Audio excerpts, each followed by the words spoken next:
Welcome back, guys, to another episode of the Uncommon Men podcast. Today, it's just myself and Nick, two of the greats.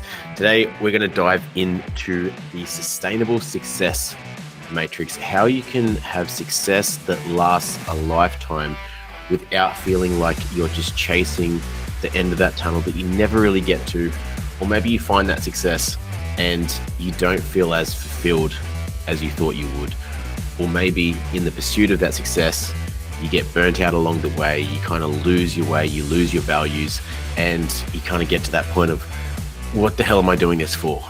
I'm missing out on time with my family, my health is turning to shit, and this is not the life that I signed up for. So we want to go through a few ways that we've found personally and that we've helped with our guys to have that sustainable success so that along the way, you don't lose yourself and you get to the top of that mountain. So, Nick, what have you found, man? Like, have you had an instance in your life where you've kind of set this goal or this summit and you've been chasing and either you kind of lost your way or you got there and it wasn't so fulfilling? Yeah, I think, and if I go back just on my own journey, I've had a lot of summits that they weren't actually my summits. They were expectations and someone else's set of ideals and their own projected version of reality, like, oh, Nick would do well here. And at that point, in my younger years, I didn't necessarily have the understanding of values and this understanding of alignment and what that meant. And what that did result in is me having, achieved certain things, but I didn't have the fulfillment because it wasn't something that I wanted to do per se. I felt forced and it felt like the right thing to do, what the good man would do. And I've had a couple of those summits over the years, and it also got just to a point where I felt burnt out. I lacked energy, I lacked drive, I lacked motivation. I felt that there was no purpose. There wasn't this sense of fulfillment. There was a lot of frustration. And all of that wasn't just reflective within the state of my life, but relationship, business, my own health. So I think this goes a lot deeper than just the general idea of like success. It also ties into sustainability. Yeah. Because I think it's also worth defining exactly how you measure success or what success even means to you. Like, obviously in different realms of life, that's going to be very different for a lot of people. And then also based on your values will then tie into that as well, right? So it's like, I think it's worth having a good idea for some people, like accumulating or considering all of your values collectively, what could success look like in a capacity where you're not sacrificing some of your values for others. So like, you're not sacrificing your value of health or family just to have financial success.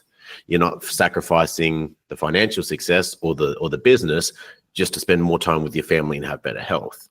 Like, what does that sweet spot look like so that you're measuring it for you, right? As like you said, as opposed to, well, this is what your partner thinks you should do, or this is what society or your parents or whoever this other figure or pressure is that is trying to tell you that this is where you should be going in life and aiming for, right? You touched on such a important point there. I think a lot of people also just don't realize that they're living out someone else's expectations. That's the part that just confabulates them. Or they're living out their trauma. That's it. So I remember I worked with a guy, a really successful gentleman, and he was struggling with stress management and struggling with a lack-based mentality, as well as a sense of fulfillment. Now, this person was in the 9-10 figure space. It wasn't a small fish by any means. And even then, he said, that, if I'm going to paraphrase here, he said that it felt like, there were these two wolves that were, trying to feed off him.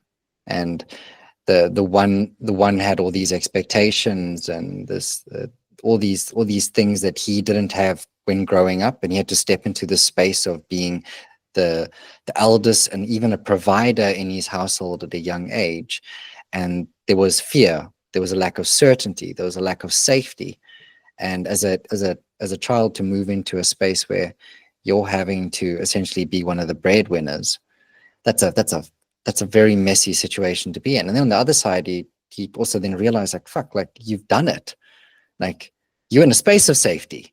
You have the success. You have an incredible family. You're holding so many lives in your hands. You've built an incredible, set of businesses, and you've created opportunities, and you create impact. And there's, you're a philanthropist, etc., etc. And in betwixt that, he struggled to invest in himself. He struggled to feel safe even in the life that he had built. He still felt that he didn't have enough money for his family and his kids if he were to pass. He didn't feel fulfilled. He didn't know what hungry ghost was still, or wolf was still trying to attack him the whole time. And one would think that when you've achieved a certain level of success, that there would be this meaning and fulfillment and satisfaction that would just arise. And what is very apparent was he struggled with his self-worth. He hadn't necessarily navigated that conversation between those two wolves yet, because he hadn't unpacked that effectively. And he really wasn't clear on his own. He had principles, but he wasn't clear on his values, and was struggling to derive meaning from all the things that he had done, other than what he's done is he has made sure that he doesn't need to survive, he can thrive, but he still had a belief around that. And I wanted to share that story with everyone here, because no matter where you are financially, there are people that are in completely different, stratospheres on a financial, from a financial standpoint, and they are struggling with the same mental and emotional constraints that you are right now. It's such a funny conundrum, because we've all heard money won't make you happy. Having a six-pack won't make you confident. Having this thing that we've tied that happiness, that fulfillment, that success, that whatever it is to, we've heard so many stories of people saying that, yeah, I had it and it wasn't it. It didn't do it for me.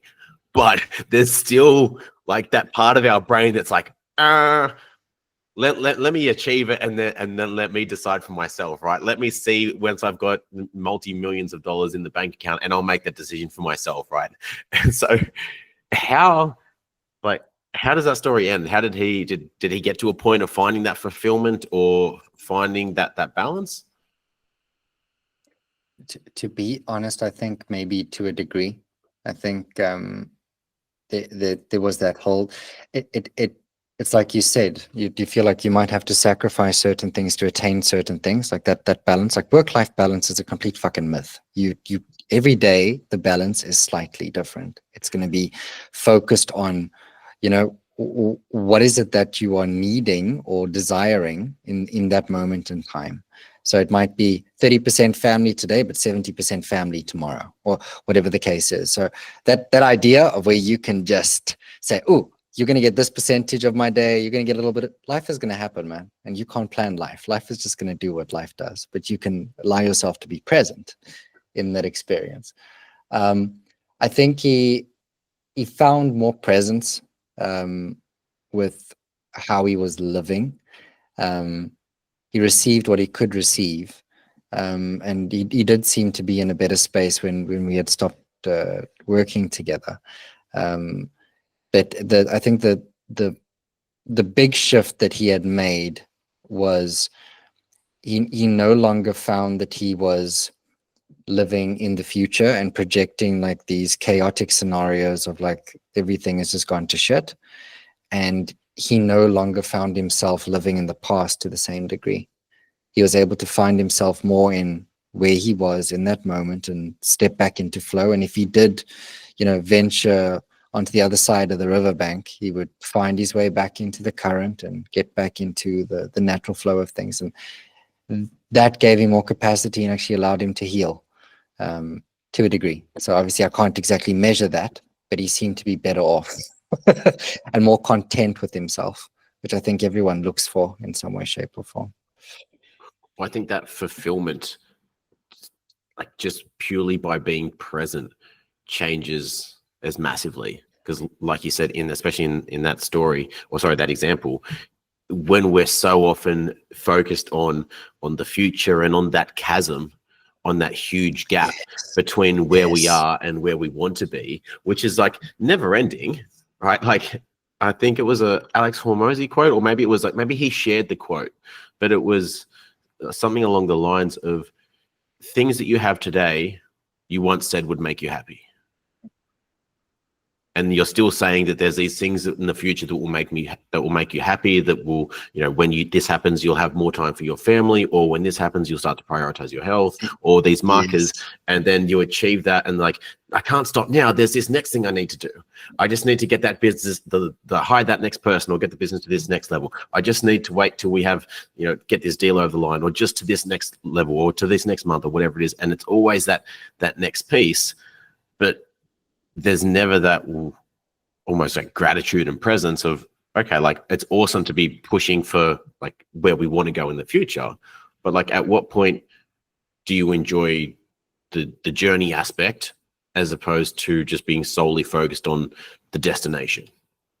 And so like, I think that's where for a lot of people, if you're not, and this will bring us into this first point, like if you're not in purpose-driven work, like if you're not like conscious of that purpose, that intentional like focus of where you want to go, and you're solely focused on the destination, the journey's pretty shit, right? If you're like, the only reprieve you get is, well, I'll be happy, or I'll be confident, or I'll be fulfilled, or I'll be whatever when I achieve this, as opposed to just enjoying and getting like purpose and fulfillment from the journey process itself, then that's a long ass journey if you make it to the end.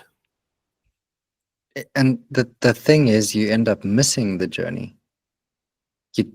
I don't know about you, but I mean, when I can go back to moments in my life where I completely dissociated, there's like massive gaps where you don't necessarily like remember like what you've done, how you've lived, how you've gone through certain things. It just felt like you were just on a fucking, treadmill, just running nowhere. There's no like clear direction. There's no meaning or weight within your steps moving forward. And that's been a practice. That's probably been one of my greatest, I don't want to say flaws, but things that I've had to work on, and I still work on a day-to-day basis. I have to remind myself every day. It's just, your kids are not going to be kids forever. Even though you might be navigating X, Y, and Z, be here, be still, be present. Be in the moment. Take it in.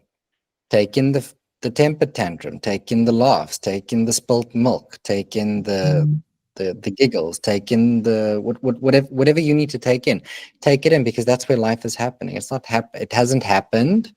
It's not going to, it's happening. That's where you need to be.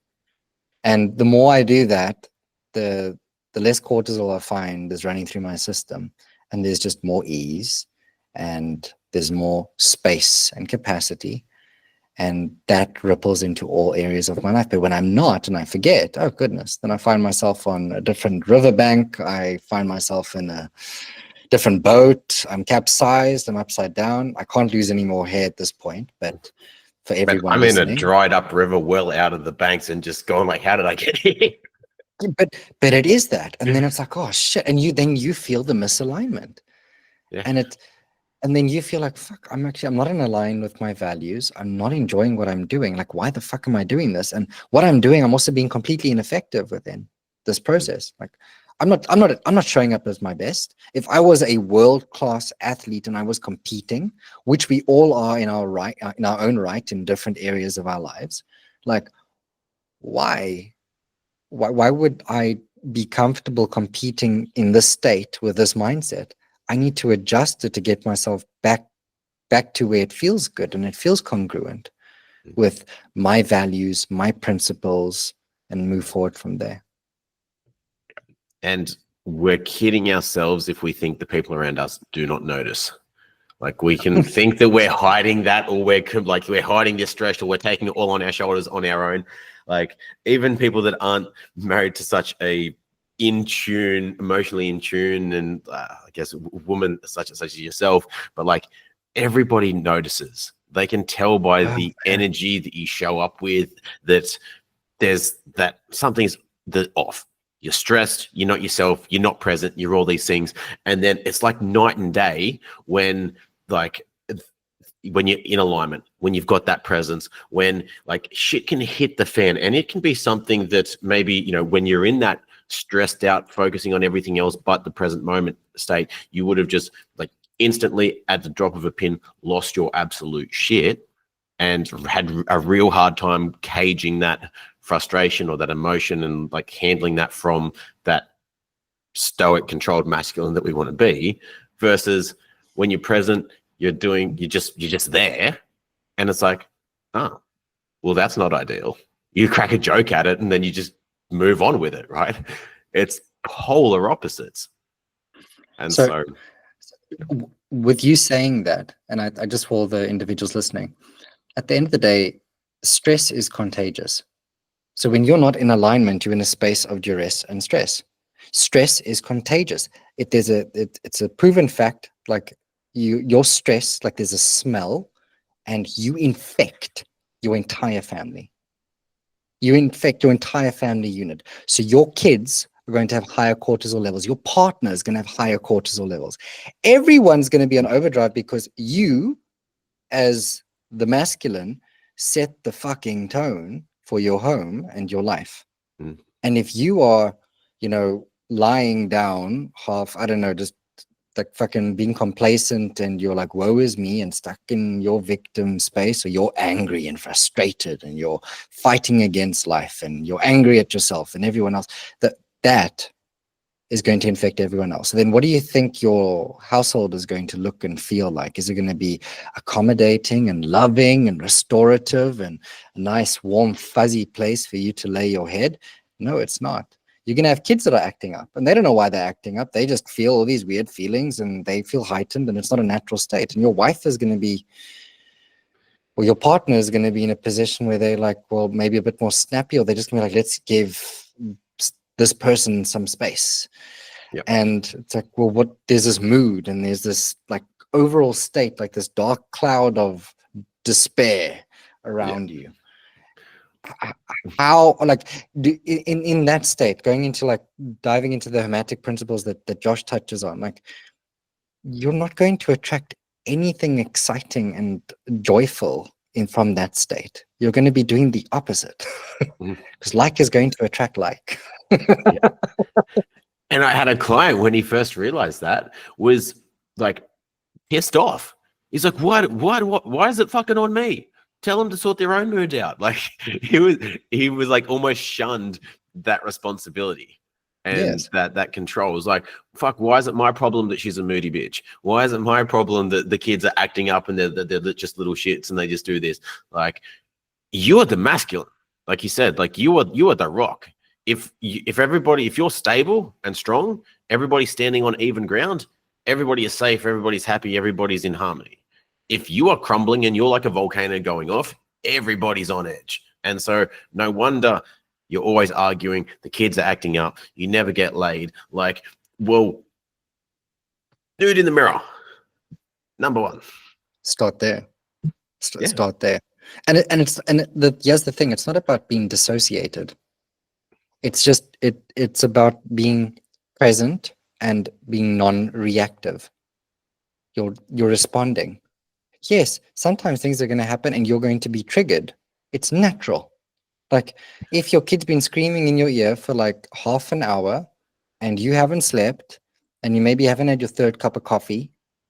By the way, this is where you need to sell everyone on primal and say, don't do coffee, do primal. Yeah, primal energies. Brain juice. Where you can just you're going to find yourself in those situations, and that's where all these practices come in. That's when it counts, when you're actually in the chaos. And it's like, I don't feel like doing this. Already, you're saying feel. It's got nothing to do with your mindset. You don't feel like doing it. It's your feelings, it's emotions. Okay. Is my kid trying to attack me and like hurt me? Do they have a malicious intent? No. Is my wife trying to berate me? No, she's not. She's maybe just experiencing some discomfort and projecting it onto me. What can I do to best facilitate this? Act like a child and throw a temper tantrum and blame and shout and scream and stomp my feet? Or do I grow up, take a deep breath or two or three, maybe step out of the space if it's safe to do so, because you need to obviously watch your kid. So be a good parent first, guys, and breathe. Come back in. Take a second. Recognize, okay, like no one's trying to take, It's not personal. hurt you. It's not, it really isn't personal. And you're not the victim here, but you have the opportunity to lead. You have the opportunity to be still. You have the opportunity to listen and to be that space of safety. And when you make that energetic and state flip or switch, you'll notice that whatever mood and whatever was happening, it dies down really fucking fast versus perpetuate and multiply and become this exponential, chaotic situation. That's the invitation here. It's to find that space. And that's easier said than done. Because let's add in lack of sleep and financial stress and duress. Or maybe you're like, oh shit, I need to pay someone because they're working in my business and I haven't had this in. Whatever your story is, that's great. But it still does not give you the right, and this is being very honest, to treat people like shit because you feel like shit, or to project your shit onto other people. Own your shit, deal with it, and move on. That ownership and discipline is a huge piece as well. Yes. Like, just because you feel something doesn't mean you need to act on it. But I think like coming it back to what we said before about that presence, if you've got that, and obviously as a parent, when you're stressed, when you're sleep deprived, when you've got a lot of those factors which aren't always, the most in our control, as much as we would like them to be, there's always shit outside that. But for the most part, if you're present in that moment, you have a much greater bandwidth, a much greater time to go from being present and neutral to going to that extreme of frustration and fuck this kid, I'm about to kick it out the window if it doesn't shut up, right? Whereas if you're always stressed, thinking about work, thinking about the future, thinking about all that other stuff that isn't right there, then that happens in an instant. And your chance of catching yourself before that escalates and goes down that path, almost impossible. Extremely difficult to catch yourself in that freaking moment, right? Takes practice, surely you can do it, but pre-handle the stuff that put you in that slightly irritable or on edge state at the start and make life easy for yourself. Exactly. So if you were to now break this down and just to a practice and a place to start, so I think whoever's been listening maybe has a clear understanding of, well, there's a couple of situations or spaces where this would be more apparent, or these type of things would arise. So someone starting from scratch and be like, okay, like how do I create more alignment, find more flow, cultivate that sense of presence from a practical standpoint? Just maybe 2 or 3 basic practices that's maybe in a sequence that they can use to reflect on a day-to-day basis moving forward, and using this as a baseline for how they start their day and how they move throughout their day, so they can have more of the uptime in the state of presence and responding, taking responsibility versus reacting and running in the future or running in the past. I think a good place to start is, like, first of all, look in your current life. Where do you find those places of alignment, of flow? Like, what segments of your day or your week do you find where you're just naturally present in that flow? Time seems to go by like that, and there's nothing that could distract you from what you're doing, right? You're just in that zone, as people say. It might be hobby related, if you're a surfer or you skate or you snowboard or you do things like that require balance, that require like that movement of your body, forces you to be responsive and present in what you're doing. Other areas as well, look for evidence. I think that's a good place to start for most people, because if there's already something in your life, it's going to give you clues, because then you can look at what element of that is like, do you find aligning? If it's ideally to do with your purpose or your work or something that you do on a more regular basis, not that's just solely enjoyment focused, but that can be a good place to start to bring that presence. Another one as well is just look at why we're not so present. Being distracted all the time, right? Functions like do not disturb, airplane mode, turning notifications off on your screen and things like that whilst you are doing work or you are sitting down to do some of this reflection can be massively beneficial, so that you're not training that little monkey brain to expect dopamine every 30 seconds because you can't focus on what you're doing. That presence, whether you're with your kids or you're working or you're at the gym or whatever you're doing, is going to come down almost to that attention span as well. And so like if we've trained ourselves to expect dopamine from food, from porn, from social media, from notifications, almost like like on the regular, it makes it real hard. And so that's one of the reasons why I'm a big advocate for meditation, for that discipline of being able to refocus. Like meditation isn't the practice of kind of silencing your mind. It's acknowledging the distraction, then back to center. Refocus, refocus, refocus. In the same way that you strengthen your muscles at the gym, you strengthen your mind by being able to refocus. Because we know the people that are most successful in anything are the ones that can stay the most focused longer than anybody else. And so if you can hold that focus, no matter who you're with or what you're doing, the chance of success in that domain drastically increases. And then so another piece, this is one of Joe Dispenza's cues on reflection at the end of the day, is just simply, where did you go unconscious? And by unconscious, he means where did you revert to autopilot behaviors? That autopilot behavior might be checking your phone at the dinner table. It might be acting out of emotion rather than taking that breath, or allowing the day to get away from you rather than being present and intentional with your focus, with your energy, with your efforts. And then so by acknowledging where you went unconscious, your cue for the next day is in this time bracket, in this environment, in this setting. I'm now going to bring that new level of consciousness to rewire my brain to this behavior that I want, so that I'm more present at the dinner table, so that I'm more focused at work in communication, so that I can do these things to a higher level, to my best standard. And then we do the same process.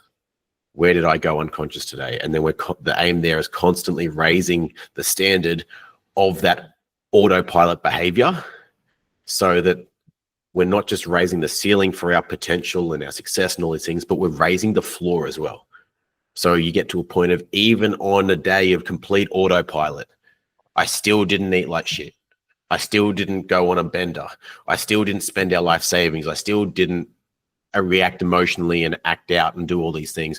I was still able to eat nutritious foods and have like relatively health and present focused or intentional habits and things like that. And then there's just that constant progression. I think that's it in a nutshell. What I loved about what you said there was just it really is about raising that baseline. And that baseline is essentially the habits that you install through your practices. Because when you do go into autopilot, it's your habits that take flight. Yeah, that's the thing that keeps you going. That's the thing that allows things to move. And it just takes 21 days to do that. 21 days and you can rewire your entire system and get yourself moving in the best ways possible. Yeah, thank you for that insight, man. That was great. I hope that's helpful. Most of all, I hope that's actionable for people as well. I don't want this to just be like mindset motivation that you just get off on, like, oh yeah, that makes sense, that's real good, oh, I got my fix for today, and then tune in tomorrow. But like something that you can actually go and do today or tonight that's gonna shift that pattern of behavior, that autopilot mode that you've been in. And just here's a question that I ask everyone, and just to add to that, we touched on, like creating fulfillment and meaning with everything that you're busy doing. The question that we don't ask ourselves enough is, well, what is my why? Why does this mean something to me? Why is this important to me? And use that as your frame as you're moving through these different practices. Like, why am I working out? Because I want to love myself. I want to look and feel at my best, because when I am that, I get to share that and model that to my kids or to my partner. And I want that. I want that experience. Why do I want to interact with kindness and compassion? Well, because that's what I want. That's how I would treat myself. I want to do that with other people. So get that why as your golden light, or your North Star that you get to focus on. Why is this important to me? Why is this something that I want to pursue and engage in this way?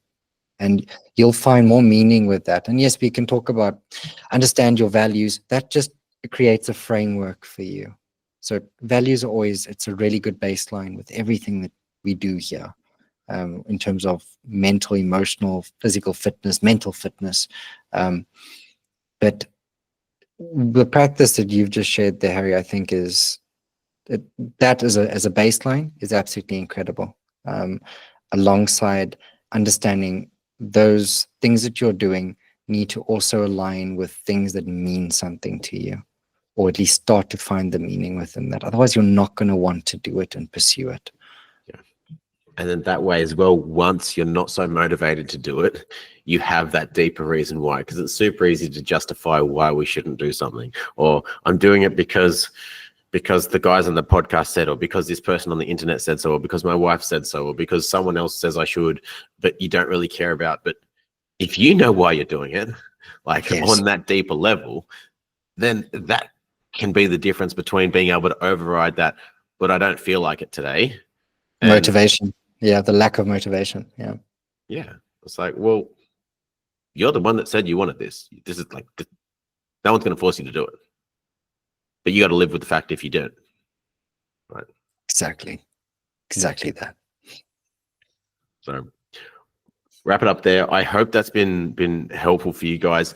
As a bit of a closer, guys, we are kicking off and boosting our community presence at the moment. So for the guys that want to create more in their business, in their income, and the level of impact that they have, not just in their own community, but their life and everyone that they come into contact with, without sacrificing their sanity and their fulfillment along that way. For guys that want to be able to grind less, build a body, a level of health that enables them to have that level of fulfillment and that impact as well, so that you can operate at your peak in your performance. And guys that just want to live deeper, like deeper connections with themselves, with those around them, both family, friends, colleagues, business partners, all that stuff. We've built a community on Skool. We've got varying levels in there of how you can get access to all the resources that we've built in there, that we've helped thousands of guys to achieve that and more. If you want access to that, the link is going to be in the show notes. You can check out that. There's a few free resources and workshops in there to just get a taste. And if that's your vibe, either reach out to us, or in that will be the link for more info. But otherwise, we will see you there, and I'll see you in the next episode.